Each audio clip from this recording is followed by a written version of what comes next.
Assalamualaikum warahmatullahi wabarakatuh. Perkenalkan, nama saya Dandi Noviansyah, mahasiswa semester 2 Politeknik Pembangunan Pertanian Yogyakarta Magelang, jurusan peternakan. Saya mengambil program studi penyuluhan peternakan dan kesejahteraan hewan. Pada kesempatan hari ini, saya akan melaksanakan pemeriksaan fisik pada ternak untuk memenuhi ujian praktikum mata kuliah kesehatan ternak. Pada pemeriksaan kali ini, saya akan melaksanakan di ternak milik Bapak Rusli yang rumahnya tidak jauh dari rumah saya. Berbincang mengenai pemeriksaan fisik. Apa sih itu pemeriksaan fisik? Pemeriksaan fisik merupakan pemeriksaan yang dilakukan untuk mengetahui kondisi ternak, seperti perubahan-perubahan yang terjadi pada organ fisiologis, kemudian untuk mengetahui dalam mendiagnosa suatu penyakit, serta membantu dalam melaksanakan perawatan dan pengobatan pada ternak yang sakit. Dalam melaksanakan pemeriksaan fisik, kita dapat melaksanakan dengan 3 cara. Yang pertama adalah secara inspeksi atau melakukan pengamatan, yang ini dilakukan dengan cara melaksanakan pengamatan apakah ternak tersebut mengalami kondisi yang normal ataupun abnormal. Kemudian ada palpasi, yaitu dengan menekan atau meraba bagian tubuh ternak. Biasanya dilakukan bersamaan dengan teknik inspeksi. Lalu ada persekusi, yaitu memukul. Biasanya teknik ini dilakukan dengan alat bantu seperti palu hammer. Biasanya juga dilakukan dengan menggunakan tangan, yaitu dengan mengetuk menggunakan jari atau tangan. Kemudian pemeriksaan yang kita laksanakan pada hari ini diantaranya pemeriksaan frekuensi nadi, pemeriksaan denyut jantung, pemeriksaan penghitungan frekuensi nafas, pengukuran suhu tubuh, pengamatan mukosa, turgor kulit, pemeriksaan feses, dan yang terakhir adalah penghitungan frekuensi rumen. Oleh karena itu, hari ini saya membawa stetoskop serta termometer dan beberapa alkohol kertas untuk melaksanakan atau alat pembantu dalam melaksanakan pemeriksaan fisik ini, yang dimana stetoskop ini digunakan untuk melaksanakan pemeriksaan pada denyut jantung, kemudian termometer ini digunakan untuk melaksanakan pemeriksaan pada suhu tubuh ternak, dan alkohol kertas ini digunakan untuk membersihkan alat-alat yang akan saya pakai dalam pemeriksaan ini untuk menghindari penularan bakteri atau virus ke dalam tubuh ternak. Kemudian saksikan terus video ini dalam melaksanakan pemeriksaan fisik.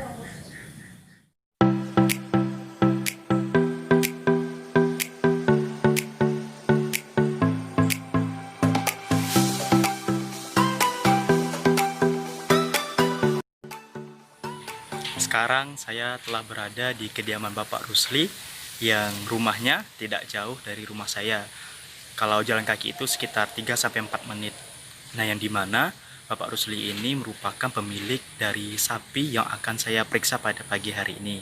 Nah, kedatangan saya di sini tentu saja untuk meminta izin melakukan pemeriksaan pada ternaknya. Kebetulan sekarang Bapak Rusli lagi tidak ada di rumah, jadi kita menunggu beberapa saat sampai beliau datang kembali.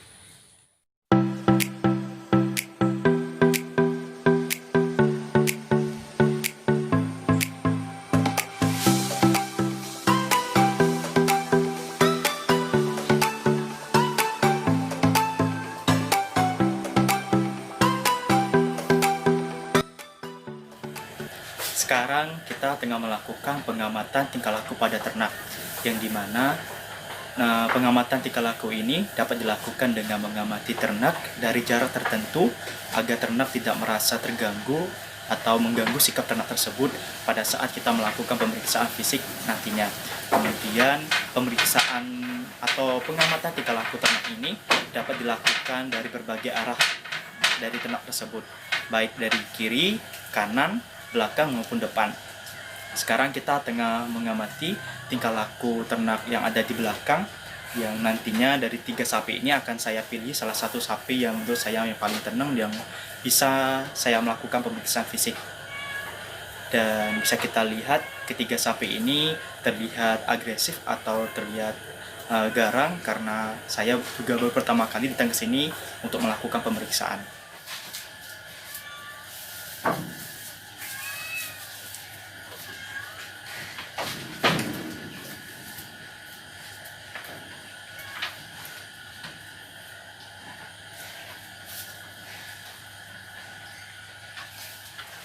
Sekarang kita akan melakukan pemeriksaan denyut nadi pada ternak, yang dimana dapat dilakukan dengan cara palpasi atau menekan bagian dari tubuh ternak.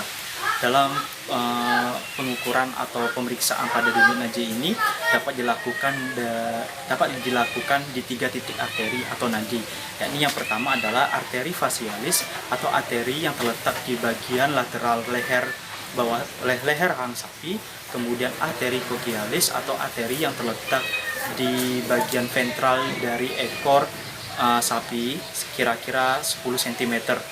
Kemudian arteri mediana, yaitu arteri yang terletak di bagian kaki depan kaki yang tepatnya terletak di bawah ketiak. Nah, selanjutnya kita akan melaksanakan pengukuran atau pemeriksaan denyut nadi di bagian arteri cochialis yang terletak di bagian pangkal ekor yang kira-kira letaknya di bawah ekor sekitar 10 cm.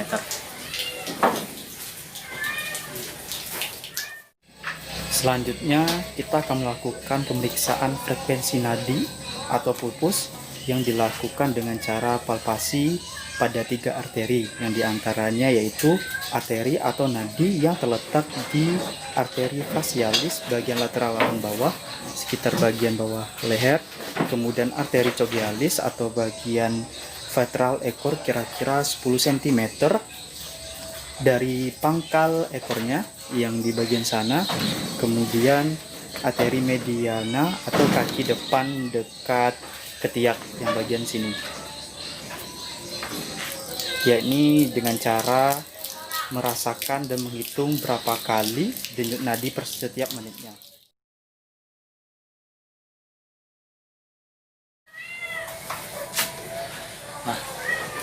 Nah, kita telah mendapatkan hasil dari pengukuran denyut nadi, yang dimana pada sapi tersebut memiliki denyut nadi sekitar 58 kali dalam 1 menitnya. Kemudian kita akan melakukan pemeriksaan suhu tubuh pada ternak. Pemeriksaan suhu tubuh pada ternak tidak dipengaruhi oleh suhu lingkungan yang ada di sekitarnya.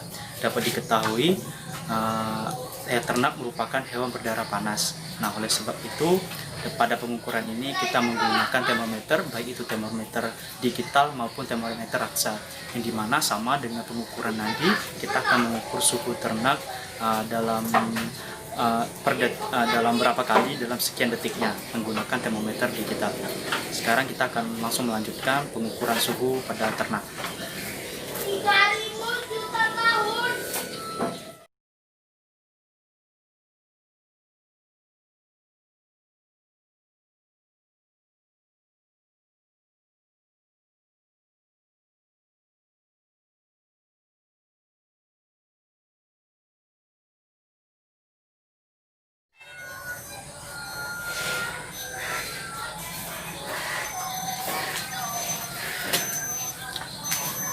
Baiklah, dalam pengukuran suhu sapi ini kita mendapatkan suhu sekitar 34,8 derajat Celcius, yang dimana bisa dikategorikan masih tergolong suhu yang normal. Selanjutnya kita akan melakukan pemeriksaan pada mukosa dan turgor kulit. Mukosa atau selaput lendir biasanya diperiksa pada bagian mata, mulut, hidung, vagina maupun rektum. Mukosa yang sehat berciri-cirikan berwarna merah, basah, mengkilat, serta memiliki lendir. Kemudian untuk turgor kulit atau tingkat keelastisan kulit dapat dilakukan dengan cara mencubit bagian kulit yang tidak terlalu tebal atau kulit yang kendor pada bagian leher. Tanda-tanda turgor kulit yang bagus adalah apabila dicubit dia segera kembali. Sebaliknya, turgor kulit yang tidak elastis atau elastisnya berkurang itu apabila dicubit dia akan lama kembalinya. Mari kita melakukan pemeriksaan mukosa dan turgor kulit. Sekarang kita melakukan pengamatan pada pemeriksaan mukosa serta melakukan pemeriksaan turgor kulit. Bisa kita lihat di sini bahwasannya matanya, mukosa yang ada di dalam matanya ternampak sehat dan normal. Kemudian pada bagian tes-tesnya, karena ini sapi jantan, terlihat bagus dan berwarna pink. Kemudian mukosa yang terletak pada bagian hidung atau mulut dapat kita lihat juga sehat dalam keadaan normal.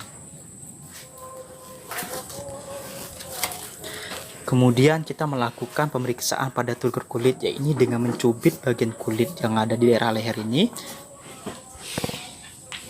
Dia cepat kembalinya, berarti tugur kulit atau keelastisan kulit sapi ini masih baik. Sekarang kita akan melakukan pemeriksaan pada frekuensi nafas pada sapi tersebut, yakni dilakukan dengan cara mengamati gerak hidungnya, kemudian bisa juga dengan mendekatkan tangan ke daerah hidung dan menghitung berapa kali hembusan nafas yang dikeluarkan oleh sapi pada setiap menitnya. Sapi normal memiliki frekuensi nafas sekitar 12-16 kali per menit. Mari kita lakukan praktek pemeriksaan frekuensi nafas. Kita akan mengamati frekuensi nafas dari sapi ini. Yang kita amati adalah gerak cuping hidungnya. Kita akan hitung persekian menitnya.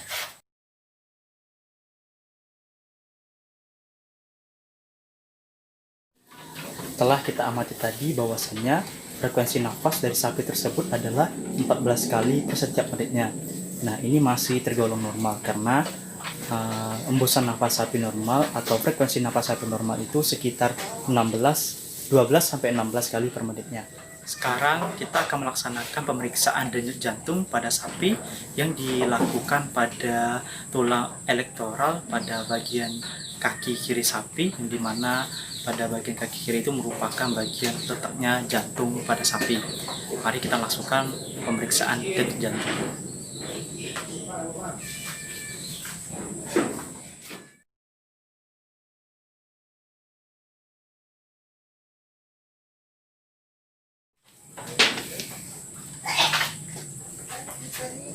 Bisa kita ketahui denyut nadi sapi normal itu sekitar 50-60 kali per menitnya.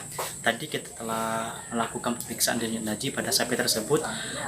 Denyut nadinya kisaran 48 detik per menitnya.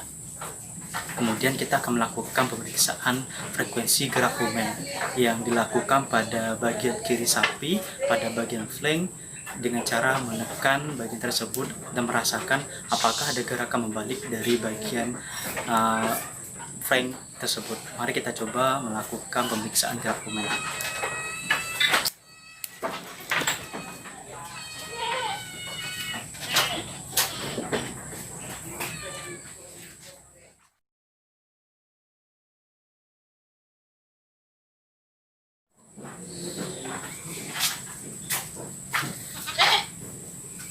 Tadi kita telah melakukan pemeriksaan gerak frekuensi rumen, yang dimana gerak frekuensi rumen pada sapi normal itu sekitaran 4-5 kali. Tadi telah kita coba bahwasanya frekuensi gerak rumen pada sapi tersebut adalah sebanyak 4 kali. Nah, ini masih tergolong kondisi yang sangat normal. Kemudian setelah ini kita akan melakukan pemeriksaan fisik pada fesesnya. Mari kita lakukan pemeriksaan tersebut.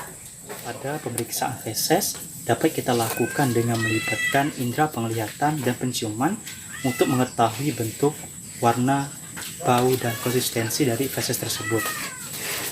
Bau feses pada ternak berbeda-beda tergantung jenis pakan yang dimakannya. Ternak yang memakan pakanan dengan warna hijau, maka kotoran ternak normalnya akan berwarna hijau. Apabila ternak mengonsumsi pakan ternak berupa jerami yang berwarna kecoklatan, maka feses normalnya akan berwarna kecoklatan.